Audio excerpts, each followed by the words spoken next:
छत्रपतींना त्यावेळी वाटलं की आपली बाजारपेठ मजबूत असली पाहिजे. आपल्याला अजून समजत नाही काय परिस्थिती आहे महाराष्ट्राची एकंदरीत उद्योग व्यवसायाच्या संदर्भात.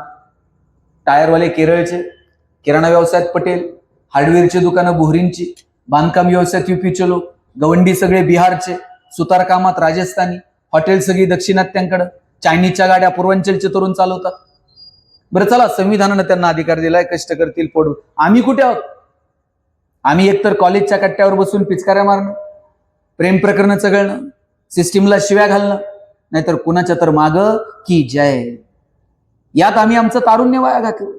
आणि फार फार तर आमच्या डोक्यात एकच स्वप्न आहे, 2-5 हजाराची कुठतर नोकरी लागली पाहिजे. इकडे तर पोरग चिटकलं पाहिजे, पतसंस्थेवर तर लागलं पाहिजे, बँकेत तर गेलं पाहिजे, मार्केट कमिटीला तर लागलं पाहिजे. का मोठी स्वप्न बघाय? का आपल्यापैकी 2 पोरांना वाटू नये की आम्ही संशोधनाच्या क्षेत्रात काहीतरी काम करावं? का आपल्या पोरांना वाटत नाही की आपण काहीतरी डॉक्टर, इंजिनियर व्हावं, प्रशासनामध्ये यावं? का असं वाटत नाही की उद्योग व्यवसायात, पर्यटनात, कला, क्रीडा, साहित्य, मनोरंजन, पत्रकारिता, कितीतरी क्षेत्र तुमच्यासाठी खुली आहे, पण का डोळे विस्पारून आपण जगाकडे बघत नाही? आता मी दुबईला गेलो होतो व्याख्यानाला.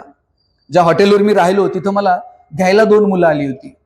आता जसे पत्रकार साहेब आणि आमचे मित्र मला एअरपोर्टला घ्यायला आले, तसं मी जेव्हा दुबईला गेलो तेव्हा मी जिथे थांबलो होतो तिथे घ्यायला मला 2 मुलं आली होती.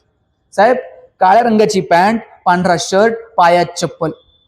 आणि जाताना मी जेव्हा हॉटेलमधनं बाहेर आलो, दोघांच्या अशा बाहेर 2 गाड्या लागल्या होत्या, 2-2, 5-5 कोटी रुपयाच्या गाड्या. मी गाडीमध्ये बसून कार्यक्रमाच्या स्थळापर्यंत निघालो. मी म्हटलं, तुम्ही करता काय रे बाबा, आणि तुम्ही इथे आलात कधी? ते सांगत होते, आम्ही नोकरी शोधत शोधत, सांगली कुठं, दुबई कुठं, नोकरी शोधत शोधत ही पोरं तिथं गेली. आणि आज व्यवसायामध्ये इतकी एस्टॅब्लिश झाली तिथे की दुबईमध्ये सोन्याचं मार्केट, त्याच्यावरती ती पोरं आता तिथं काम करतात.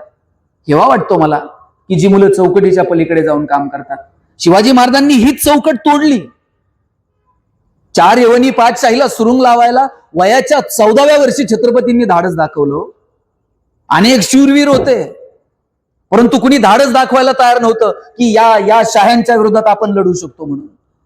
पण त्यावेळेस छत्रपती शिवाजी महाराजांनी मुठा वाळल्या, लिंबू टिंबू पोरं गोळा केली, त्यांच्या हातात समशेरी दिल्या आणि सांगितलं, हो, आपण आपलं राज्य निर्माण करू, हिंदवी स्वराज्य निर्माण व्हावे, हीच श्रींची इच्छा.